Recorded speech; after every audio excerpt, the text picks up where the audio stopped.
আসসালামু আলাইকুম। ওয়ালাইকুম অসংখ্য ধন্যবাদ ভাইজান আপনাকে কথা বলার সুযোগ করে দেওয়ার জন্য। তো ভাইজান, সর্বপ্রথমে জানতে চাচ্ছি আপনি কেমন আছেন? ইনশাআল্লাহ ভালো আছি। যাক, আল্লাহ পাক আপনাকে ভালো রেখেছে। তো ভাইজান, আপনার নামটা জানতে পারি? আমার নাম ফিরোজ মণ্ডল, গ্রাম রায়ভাঙ্গি, পোস্ট অফিস আইজাবাদ, থানা গোবিন্দগঞ্জ, জেলা গাইবান্ধা। অসংখ্য ধন্যবাদ আপনাকে। খুব সুন্দর করে আপনি আপনার নাম সহ পরিচয়টি দিলেন। যাই হোক, তাতে কিন্তু আপনার নাম শুনে এবং মোটামুটি আপনাকে সামনাসামনি দেখে যেটা বোঝা যাচ্ছে, আপনি দুর্দান্ত একজন সাহসী মানুষ।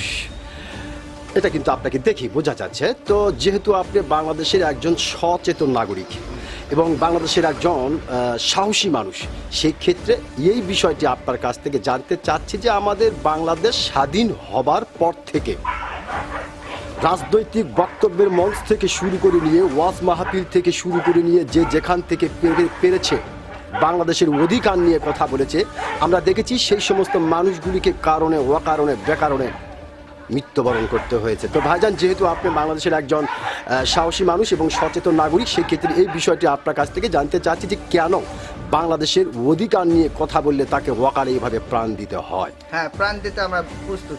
আমরা তারেক জিয়াকে চাই বিএনপি থেকে। আপনারা যেটা বোঝাতে চাচ্ছেন যে প্রাণ দিতে প্রস্তুত, হ্যাঁ প্রস্তুত। তারপরও তারেক জিয়াকে চান? হ্যাঁ চাই।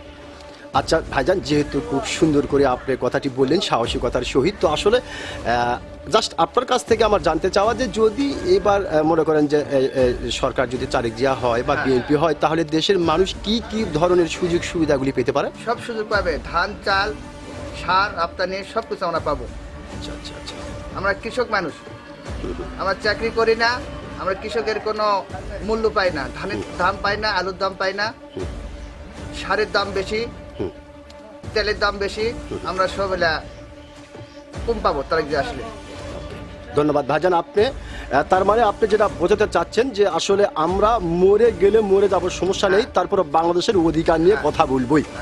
আর আপনি যেটা চাচ্ছেন সরকার হিসাবে যাতে বিএনপি আসে, বিএনপি আসলে কি কি ধরনের সুবিধাগুলি মানুষ পাবে সেগুলো আপনি বললেন। অসংখ্য ধন্যবাদ ভাইজান আপনাকে। আপনি সত্যিকারের একজন সাহসী মানুষ। ধন্যবাদ আপনাকে।